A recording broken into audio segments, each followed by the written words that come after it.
오늘 말씀은 예레미야서 43장 1절에서 13절까지 말씀입니다. 예레미야서 43장 1절에서 13절인데요. 제가 한번 읽어보겠습니다.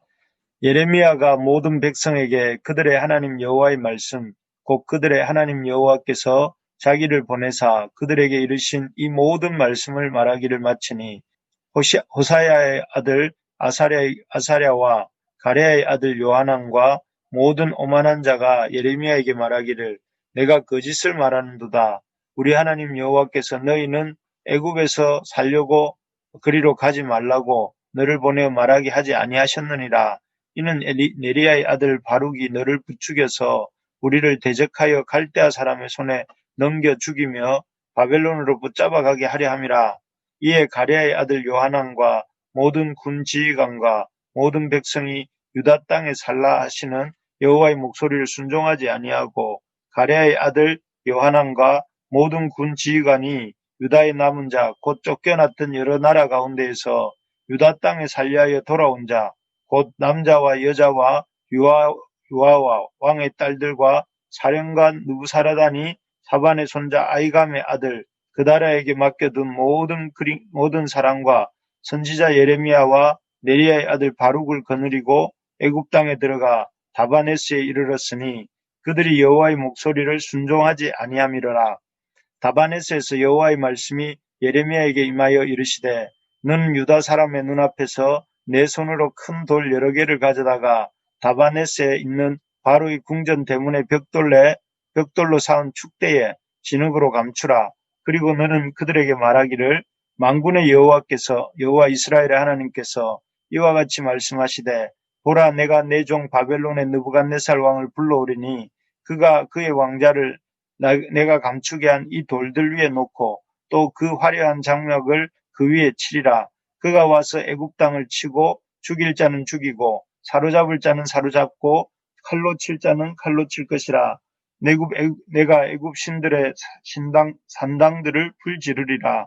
느부갓네살이 그들을 불사르며 그들을 사로잡을 것이요 목자가 그의 몸에 옷을 두른같이 애굽 땅을 자기 몸에 두르고 평안히 그곳을 떠날 것이며 그가 또 애굽 땅 베세메스의 석상들을 깨뜨리고 애굽 신들의 신당들을 불사르리라 하셨다 할지니라 하시니라.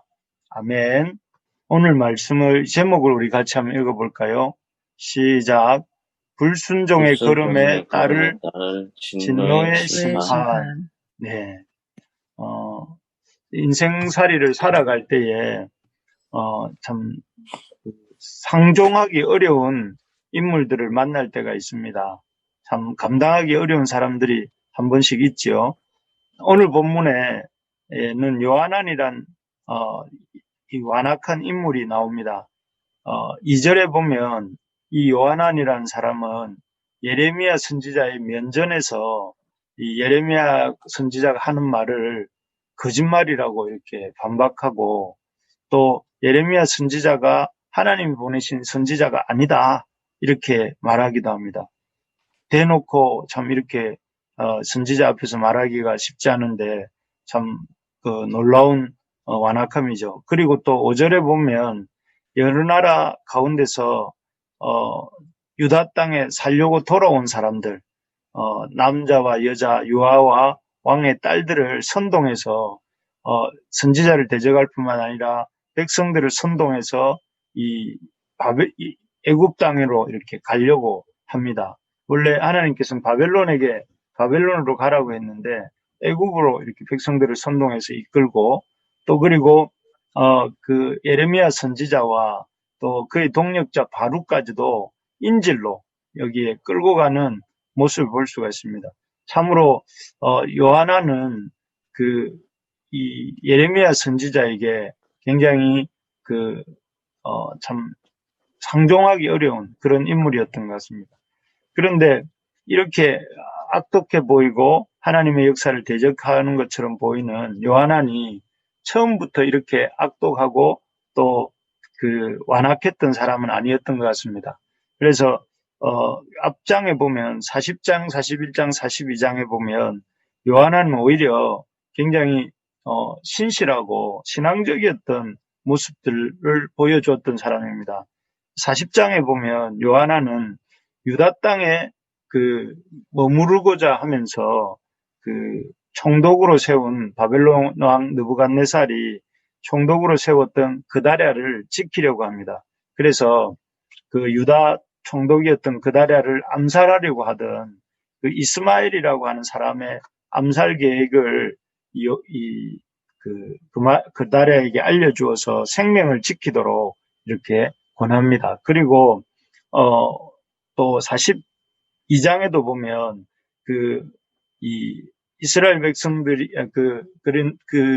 그렇게 알려주었음에도 귀담아 듣지 않고 그다랴가 자기 신변을 잘 지키지 못하다가 이스마엘에게 암살을 당합니다. 그렇게 되었을 때 요하나는 군사를 이끌고 가서 그다랴의 백성들을 이렇게 이스마엘에게 붙들려가던 그다랴의 백성들을 구출해 오고 또 그들을 구원하는 아주 선한 일도 합니다. 그리고 이 42장에서는 하나님께 와서, 어제 본문이죠. 와서 예레미야 선지자에게 와서 하나님의 뜻이 무엇인지를 묻고 그 뜻에 이루어질 수 있게 그 뜻대로 순종하겠다고 이렇게 예레미야 선지자에게 말하는 모습도 볼 수가 있습니다. 이렇게 아주 신실하고 또 하나님의 사람을 돕고 하나님의 뜻을 쫓아 살려고 했던 사람이 이 요하난이었습니다. 그런데 어쩌다가 이 요하난이 오늘 본문에서 보는 것처럼 이 40장, 41장, 42장에서 그렇게 선한 모습을 보이던 요하난이 선지자를 대적하고 또 하나님의 뜻을 거슬러 애굽으로 내려가는 길을 선동하는 그런 불신앙에 가장 앞장서는 사람이 되었을까 하는 것을 생각해 봅니다. 어떻게 그 믿음이 있었던 사람이 이렇게 불과 한두 장 사이에 믿음 없는 사람으로 이렇게 등장하고 있는 것일까 생각해 볼 때 첫째는 두려움입니다. 그다랴를 도와 유다 땅에 머물려 있던 요하난이 유다 땅이 아니라 애굽으로 내려가는 쪽으로 급선회하게 된 것은 이 바벨론 왕 느부갓네살에 대한 두려움 때문이었습니다. 앞에서도 말한 것처럼 이 이스마엘이라고 하는 그 이스라엘 사람이 총독 그다랴에게 반기를 들고 총독 그다랴를 살해를 했습니다. 그때 이 총독만 죽은 것이 아니라 그 총독을 지키도록 느부갓네살이 남겨두었던 바벨론의 군인들도 다수 죽임을 당했습니다. 이것 때문에 바벨론 왕 느부갓네살이 보복하러 오지 않겠는가, 복수하러 올 것이다 하는 두려움이 요하난과 이스라엘 백성들에게 있었던 것이죠. 그래서 두려운 마음이 한번 생기기 시작하니까 이 느부갓네살 왕과 그들의 보복이 있을 것이라는 두려운 마음이 생기니까 그 두려운 마음이 걷잡을 수가 없이 커지게 되고 또 그런 두려움에 빠지게 되니까 있던 믿음이 없어지고 참으로 하나님을 대적하는 자리에 요하난과 또 그를 추종하는 세력들이 서게 된 것이죠. 실제로 우리가 살다 보면 한번 어떤 일에 대한 두려움을 품게 되면 그 두려움이 계속해서 우리를 이렇게 더 큰 두려움으로 끌고 가는 것을 이렇게 보게 됩니다. 두 번째로 이렇게 보면 요하난이 불신앙의 극치에 서게 된 이유는 인간적인 계산이 때문입니다. 우리 7절을 한번 같이 읽어볼까요? 7절입니다. 7절 시작. 애굽 땅에 들어가 다바네스에 이르렀으니 그들이 여호와의 목소리를 순종하지 아니함이로라. 이스라엘 백성들, 요하난과 그를 따르는 이스라엘 백성들이 목적지로 삼았던 애굽 땅은 다바네스라는 곳이었던 것을 이 7절에서 보여줍니다. 근데 이 다바네스라는 곳은 애굽의 가장 동편에 있는 도시로서 이 나일강 삼각주 유역에 속해 있고 또 아주 교통의 요충지였을 뿐만 아니라 아주 이렇게 곡창지대였다고 합니다. 그래서 마치 이 아브라함의 조카 롯이 참 삼촌이 네가 자하면 내가 우하고 내가 우하면 네가 우하면 내가 자하고 네가 자하면 내가 우하겠다고 하면서 선택권을 이 롯에게 주었을 때 롯이 요단 온들을 택하고 떠나갔던 것처럼 이 다바네스에만 도착하면 이스라엘 백성들이 안전하고 잘 먹고 잘 살 수 있을 것이다. 이렇게 생각을 했던 것 같아요. 그래서 인간적으로 계산을 해볼 때 우리가 가나안 땅, 이스라엘 땅에 머무는 것보다 애굽으로 들어가서 그 애굽 땅에 다바네스라는 곳에만 가면 우리가 안전하고 또 이렇게 먹을 것도 보장받고 살 수 있을 것이다. 이렇게 하는 인간적인 계산으로 이렇게 계산을 해보니까 이 가나안 땅에 남는 것보다 이 이스라엘에 남는 것보다 이 애굽으로 가는 것이 우리는 더 좋겠다. 이런 생각을 하게 된 것이죠. 그러면서 이 선지자 예레미야를 대적하게 된 것이죠. 세 번째로 보면 요하난이 불신앙의 사람이 된 이유는 애굽을 의지했기 때문에 그렇습니다. 이것은 그 유다가 망할 무렵에 대부분의 그 이스라엘 사람들이 품고 있었던 생각인 것 같습니다. 그래서 그 애굽의 국경 아래로만 들어가면 이 애굽이란 나라가 그들을 지켜줄 것이라고 생각했던 것 같습니다. 그래서 이 사람들은 그 애굽이 수천 년 동안 내려오는 중동의 최강 강대국이었고 또 아주 어마어마한 영토와 군사력을 갖고 있는 나라였기 때문에 이러한 애굽은 절대로 바벨론에게 패배할 리가 없다 생각했고 또 이런 이 애굽을 의지하면 애굽이 우리를 지켜줄 것이다 라는 생각 때문에 이 애굽을 의지하는 마음이 있으니 하나님을 의지하지 않고 하나님 말씀 들으려고 하는 그런 마음이 없었던 것이죠. 이런 세 가지 이유, 바벨론이 보복할 것에 대한 두려움, 그리고 두 번째로 다바네스에 가면 안전할 것이다 라는 생각, 그리고 애굽을 의지하는 마음, 이런 것들이 그 하나님을 그래도 의지하는 것처럼 보였던 요하난이라고 하는 한 사람이 오히려 하나님을 사람을 대적하고 또 불순종하고 또 하나님 애굽으로 가게 되는 그렇게 급선회하게 되는 이유였던 것입니다. 이러한 요한안의 어떤 돌변한 모습에 대해 하나님이 주시는 말씀이 무엇인가 하면 그것 11절 말씀입니다. 11절 말씀 같이 한번 읽어봅시다. 시작. 그가 와서 애굽 땅을 치고 죽일 자는 죽이고 사로잡을 자는 사로잡고 칼로 칠 자는 칼로 칠 것이라. 여기에 보면 그들이 그렇게 살 땅이라고 구원의 땅이라고 생각하는 그 애굽 땅에 도망가지만 오히려 그곳에서 오히려 이 느부갓네살 왕이 그곳까지 쳐들어와서 애굽 땅을 치고 죽일 자는 죽이고 사로잡을 자는 사로잡고 칼로 칠 자는 칼로 친다 이렇게 말씀하십니다. 실제로 이 바벨론에 의한 애굽의 침공이 역사 속에서 이루어지고 그 갈그미스 1, 2차 전투라는 전투에서 이 바벨론이 애굽을 격퇴하고 애굽은 그 이후로 이 바벨론의 속주와 같은 그런 형편과 처지가 되고 말았다고 합니다. 그런 걸 보면 그들이 애굽 땅으로 내려가면 또 애굽 지경에 있는 다바네스에 들어가면 안전하고 풍족하게 먹고 살 수 있을 것이라고 생각했지만 오히려 그곳으로 그 바벨론 왕이 쳐들어올 것이고 또 그로 인해서 애굽 죽임 당하고 또 이렇게 사로잡힘 당할 것이다 이렇게 말하는 것이죠. 그 애굽에만 가면 살 것이라고 생각했던 이 요한왕과 이스라엘 백성들에게는 아주 청천벽력 같은 그런 말씀이 아닐 수 없습니다. 그래서 이들이 차라리 이럴 바에는 바벨론으로 가서 바벨론에 정착을 할 걸 하는 생각을 할 만한 그런 말씀이었던 것이죠. 그래서 이 사실을 보면서 참 그 요한안이 믿음이 없어지고 또 이렇게 불신앙 가운데 애굽으로 내려가겠다고 하였는데 그 애굽 행위의 결과가 결국은 유다 땅에서 이렇게 맞이할 수밖에 없는 그 결과와 다를 바가 없는 것을 보게 되면서 우리가 깨닫게 되는 것이 몇 가지가 있습니다. 첫째는 눈에 보이는 대로 살지 말고 믿음으로 살아야 된다 하는 것입니다. 요한안이 백성들을 이끌고 애굽으로 들어간 이유가 아까 이 두려움 때문이라고 했습니다. 그 당시 상황에서 볼 때 사실은 충분히 그렇게 생각할 수 있었을 것입니다.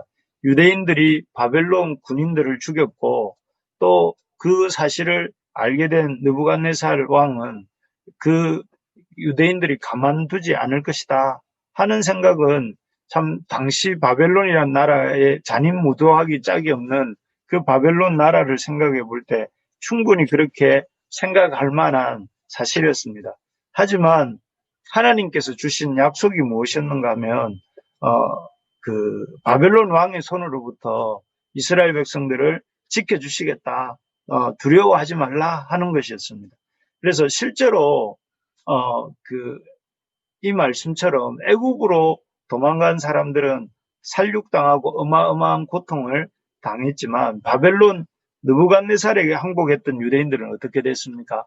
바벨론에 항복했던 유대인들은 70년 동안 그 바벨론 땅에서 평안히 살다가 70년 후에는 유다 땅으로 돌아오게 되지 않습니까? 즉, 그 하나님의 말씀을 믿고 순종한 사람들은 죽을 것 같았지만 유다 땅에 남아서 바벨론으로 포로되어 갔던 사람들은 죽을 것 같았지만 살았고 또 하나님 말씀에 불순종해서 참 애굽으로 가면 살 줄 알고 갔던 사람들은 살 것 같았지만 어떻게 된 거예요? 죽게 된 것이죠. 참 놀랍지 않습니까? 눈으로 볼 때 이것이 사는 길이라 생각하고 갔던 사람들은 죽는 길이었고 눈으로 볼 때 죽는 길이다 싶었지만 그 죽는 길을 따라 순종했던 사람들은 살게 된 것이죠. 정말 그렇습니다. 하나님을 의지하는 길이 사는 길인 줄 믿습니다. 네. 그렇기 때문에 우리 눈에 보이는 대로 살지 말고 하나님의 말씀을 믿고 사는 우리가 되기를 소망합니다. 아무리 상황이 어렵고 힘들게 보이더라도 두려움에 빠져서 두려움이 이끄는 대로 판단하지 말고 하나님이 주시는 약속의 말씀을 붙잡고 믿음으로 사는 우리 부르심의 교회 가족들 되기를 축복합니다. 그렇게 순종하며 살 때 우리를 살려주시고 회복시켜 주실 줄로 믿습니다. 두 번째로 보면 우리가 이 요한안의 모습을 보면서 깨닫게 되는 것은 세상의 역사도 하나님의 손 안에서 돌아간다 하는 것입니다. 우리 10절을 한번 읽어볼까요? 10절입니다. 시작. 그리고 너는 그들에게 말하기를 만군의 여호와 이스라엘의 하나님께서 이와 같이 말씀하시되 보라 내가 내 종 바벨론의 느부갓네살 왕을 불러오리니 그가 그의 왕자를 내가 감추게 한 이 돌들 위에 놓고 또 그 화려한 장막을 그 위에 치리라. 여기서 중요한 구절이 내 종 바벨론의 느부갓네살 왕 이 표현인 것 같습니다. 여기에 보면 하나님은 이 바벨론의 느부갓네살을 뭐라고 부르시느냐 하면 내 종이다 이렇게 부르세요. 마치 주인이 종을 다루듯이 하나님께서는 그 바벨론 왕 느부갓네살을 이렇게 다루시는 것이죠. 그래서 그 느부갓네살을 불러서 그 애굽을 마치 떡을 주무르듯이 하나님의 뜻대로 심판하시고 또 이렇게 벌하신다 하는 것을 보여주고 계신 것입니다. 실제로 앞에도 말씀드렸지만 이 바벨론에 의해서 그 바벨론의 느부갓네살이 이 애굽을 침공하죠. 그것이 이제 갈그미스 1, 2차 전투라고 하는 전투인데요. 침공을 하게 되고 또 애굽은 바벨론의 속주처럼 되게 됩니다. 우리 눈으로 볼 때는 세상의 역사가 그 세상의 강국들에 의해서 힘센 나라들에 의해서 좌지우지되는 것 같습니다. 그리고 우리는 역사의 변두리에서 아무 힘도 없고 아주 별 볼 일 없는 존재인 것 같습니다. 하지만 하나님께서는 오늘 요한안에게 주시는 말씀 속에서 하나님께서 이 눈에 보이는 역사의 주인공이시다 하는 것을 이렇게 말씀해 주고 계시는 것이죠. 그렇기 때문에 우리가 참 이 하나님께서 우리 삶에 우리 인생의 역사를 주관하시고 다스리신다는 사실을 믿음으로 우리가 이 세상에서 살 수 있기를 바랍니다. 아멘. 우리 눈으로 볼 때는 사람들이, 힘센 사람들이, 또 힘센 나라들이, 또 돈 있는 자들이, 또 참 건물 가진 사람들이 역사를 주관하는 것 같지만, 하나님께서 역사를 주관하시고 하나님께서 역사를 인도하시고 하나님이 역사를 이루어 가신다 하는 사실을 우리가 붙들 수 있기를 소망합니다. 그래서 아멘. 그런 믿음이 있어야 이 믿음으로 살 수가 있습니다. 하나님이 역사의 주관자다 하는 믿음을 가질 때에 우리가 이 믿음대로 살 수가 있는 것이죠. 세 번째로는, 첫 번째는 눈에 보이는 대로 살지 말고 믿음으로 살아야 된다 하는 것이었고, 두 번째는 이 세상 역사도 하나님 손 안에서 들어간다 하는 것이라면, 세 번째는 그래서 믿음의 자리를 지켜야 한다 하는 것입니다. 힘들다고 애굽으로 도망가고 또 다바네스로 도망가고 하는 것이 아니라, 힘들어도 약속의 땅 유다 땅을 지키는 것이 어떤 길이었냐면 사는 길이었습니다. 힘들다고 자꾸 여기 왔다 저기 갔다 이렇게 하지 말고 믿음의 자리를 이렇게 잘 지키라는 것입니다.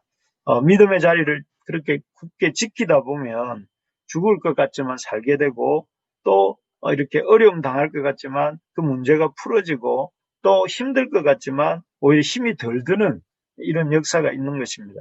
그래서 어려움 때일수록 우리가 좌고우면하면서 여기 기웃 저기 기웃 하지 말고 믿음의 자리를 지키는 우리 모두가 될 수 있기를 소망합니다.